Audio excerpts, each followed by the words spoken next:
Hey man, if you don't like the concept for today's video, don't blame me, blame Leo Fender. He was a pioneer of the replacement neck.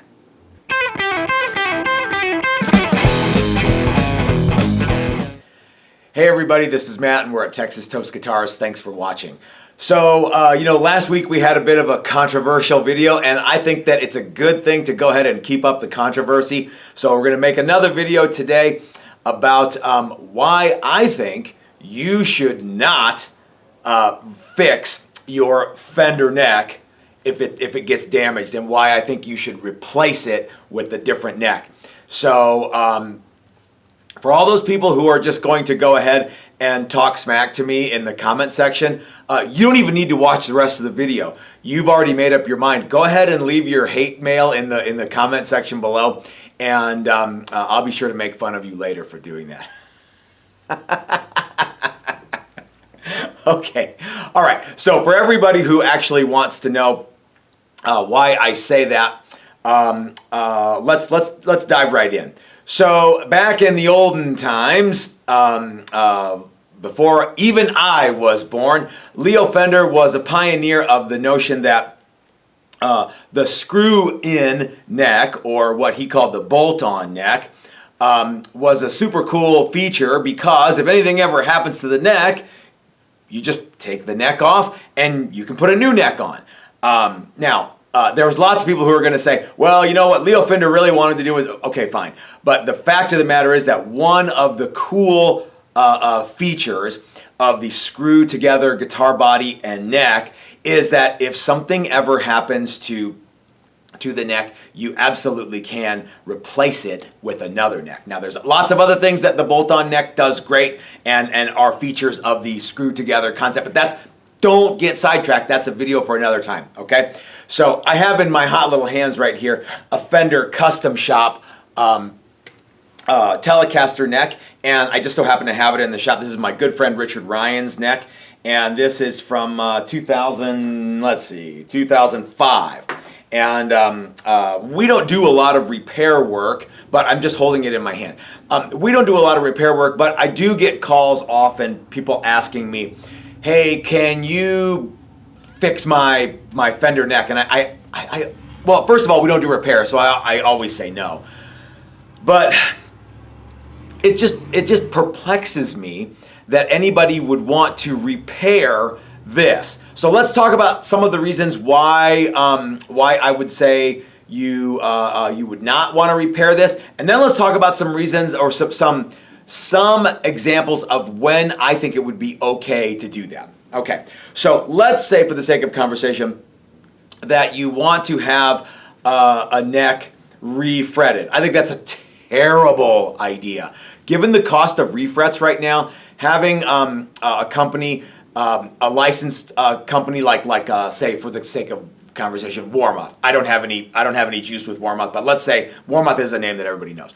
So let's say you go to Warmoth, you can just get the neck that you want there's hundreds and hundreds and thousands of options in terms of fretboard wood, fret sizes, back profiles, headstocks, heels, etc. If you cannot get the neck that you want from a company like Warmoth, brother, you ain't trying, because they have lots and lots and lots of features and options. And I'm not telling you guys anything you don't already know. So if you wanted to get a refret, it would be less expensive for you to just buy the neck that you want from Warmoth. Cool. If you have a twist in the neck, like say for example something's going squirrely and you need to have the neck, the fretboard planed down, again, just buy a new neck. It's going to be way less expensive and you're going to be way happier with the product. Let's say, so there you go. One guy actually called me and said, I want to change from like rosewood to ebony or something. Just get a new neck, dude. Now there are people who go, the back of my neck is exactly perfect and it's a magic neck. I get it. You could have another magic neck too, because the fact of the matter is, guys, these are they're not magic. Okay, guitars aren't magic. It's what you do with them that makes them magic. Okay, all right. So let's talk a little bit about some things where maybe you would want to, or would make sense to do. Now, if for the sake of argument, you had, you got said warm-up neck, and the frets needed to be leveled and dressed. You know, I don't believe that the frets from warm-up, and correct me if I'm wrong, warm-up, I don't believe that the frets come leveled and dressed. They come very, very close. I think that that you get tremendous value from companies like that. And but all necks need to be leveled and dressed. Okay, that's just the way it is. And don't go, no, my warm up. Okay, fine. I bet you they're really, really close. But I bet you they could be even better. So all necks need to be leveled and dressed. And if you have a neck that comes from warm up, I wouldn't say get another neck because you need to level and dress them. That's just something that all necks need to have. If you needed a new nut, cool. Go ahead and put a new nut on your existing neck. If you need to, if your frets maybe have some wear in them, let's relook at this guy here. If your frets have some wear in them from play, and you want to level and dress those, cool. You can probably do that at least one time with most frets if they're tall enough. So there's no point in refretting if you've got just some little dings and stuff in the neck. So if you want to do that, yeah, go ahead and do that. But as soon as you start pulling frets out and replacing them with new frets, guys, you are going down a rabbit hole of money that you shouldn't go down. Okay. Lots and lots and lots of companies make necks, including, and I was just using Warmoth as an example, but including my good friend Steve at Maximum Guitar Works. This is a neck that Steve made for me. This is actually, it's got my headstock, which I think is super excellent. I don't mind that one bit. This is actually a conversion neck that Steve did for me. This is for a telly heel. So this will go on a regular telly body, and the bridge stays where it is.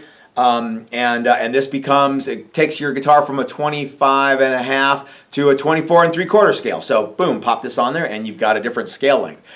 That's a super cool feature of the bolt-on neck, right? So yeah, you don't have to do that, but wouldn't that be a neat thing if you like that scale? What if you just wanted, what if you wanted a roasted maple neck? Okay, this is another one that my buddy Steve at Maximum Guitar Works made, also with my headstock.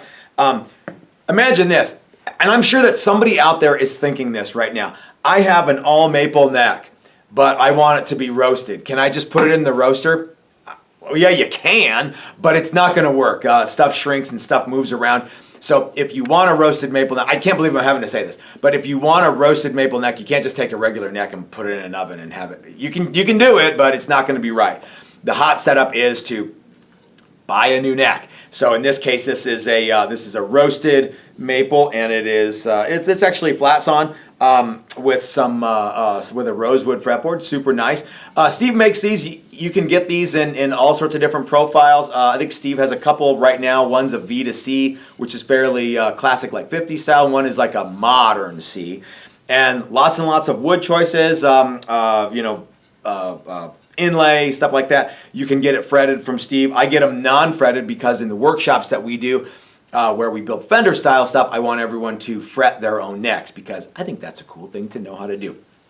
Okay, so but let's say you have I got a phone call from someone the other day, and he was adamant that I take his fretboard off and replace it with a new fretboard. And I said, well, I don't do repair work. I'm the last guy you want to do repair work for you.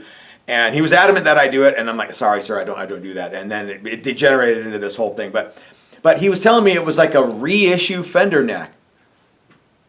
Well, for crying out loud, you can just get a brand new Fender reissue neck that's already ready already. Now, you might need to do some fret work on it. You know what I mean? Again, level and dress. You might need to put a nut on it. That's no big shake. But why on earth would you pull the fretboard, put a new fretboard on, and then refret it, and then do all the same stuff? It would be so cost prohibitive to do that when you can just buy a new neck. And his assertion was that the back of the neck was all perfect, and I get it, but man, it would be easier to buy a new neck and then shape it to match the neck that like is the magic neck that this guy has, or the sentimental value neck. But man, I am not gonna do that stuff. If I wouldn't do that on my Fender guitar, it would never occur to me to charge you guys to do something like that. Again, I don't do repair work, so who am I? I'm nobody. But yeah, don't undergo a massive surgery like that when you can just get a new neck. Now, the nice thing about it is if the neck that you have is, say, a vintage neck, and it's got a twist in it or a bow, don't try to fix it. Just buy a new neck. Save the vintage one. Don't go monkeying around with something vintage.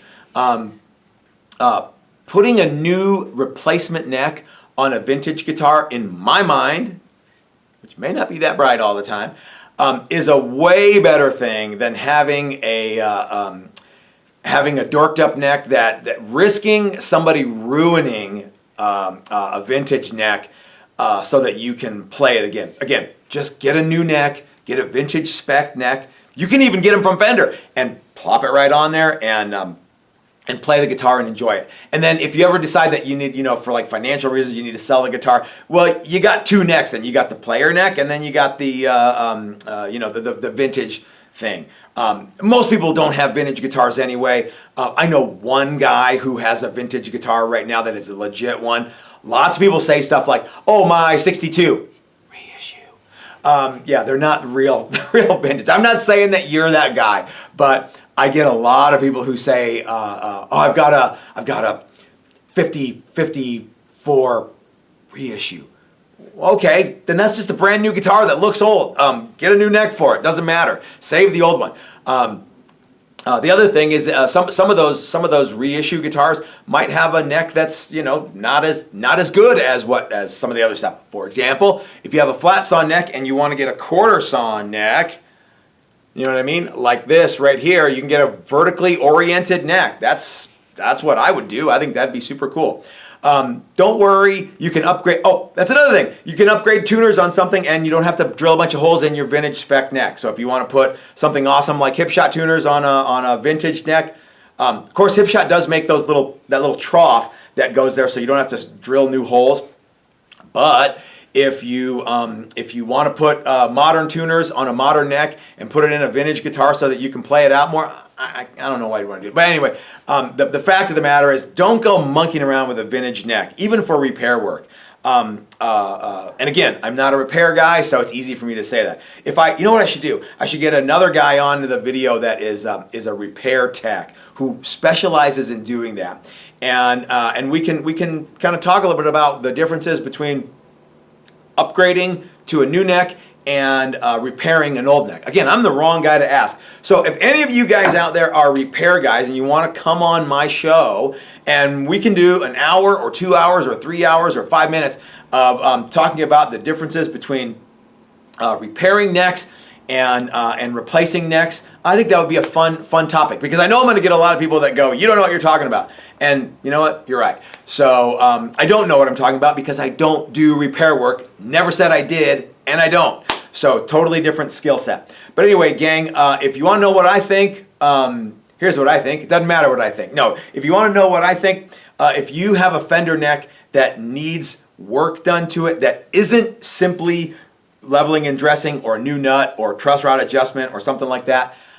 just save yourself some time, save yourself some money, save yourself the headache. Just buy a new neck. Check out my buddy Steve at Maximum Guitar Works. He'll set you up with one, or lots of other great companies that do the same thing. So, gang, I hope you liked today's video. I hope I inspired some of you guys to leave comments in the video. Let me know what you think. Let me know what your suggestions are. And if you are a repair guy and you want to do a video with me, please feel free to come to my shop and let's do that video. I welcome you to do that. All right, gang. I probably have to edit that out, but I'm not going to. So this is Matt from Texas Toast reminding you, if you're so smart, start your own YouTube channel. That's what I did. We will see you guys next time. Have a great week, everybody.